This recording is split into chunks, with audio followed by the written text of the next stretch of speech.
Sobrang di nyo kasi kakayanin ang bigating cast ng upcoming Kapuso medical drama series na Code Gray. Kilalanin sila sa chika ni Nelson Canlas.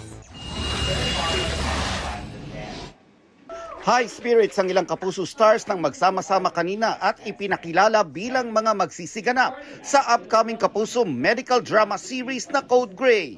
Pagbibidahan ito ni Alden Richards bilang si Dr. Grayson Lozano.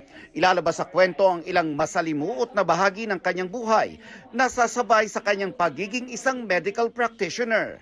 Bibida rin sina Andrea Torres, Faith Da Silva, Shuvi Etrata at Allen Ansay. Sobrang excited po, especially working with Kuya Alden. So, it's a dream come true and we're just very excited to work with the cast and of course the prod. It's a role na gusto ko talagang gawin because I've always wanted to become a doctor. So ngayon, as a nurse, Makaka-relate daw sa kwento ang maraming edad. Nabasa ko ngayon yung character ko pala is kabaliktaran ni Kuya Alden. Kapatid niya ako na medyo bibigyan ng problema sa kanya. So medyo magiging ready tayo dyan. Kasi kabaliktaran din talaga ng personality ko.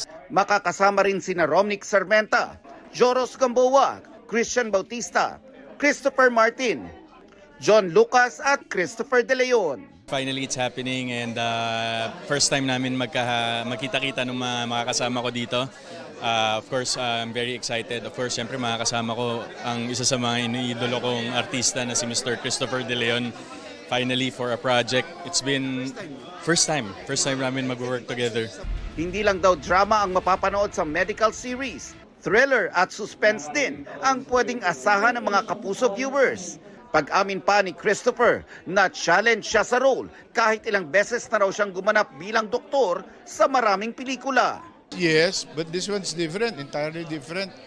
Parang medyo may pagka Dr. Jekyll and Mr. Hyde.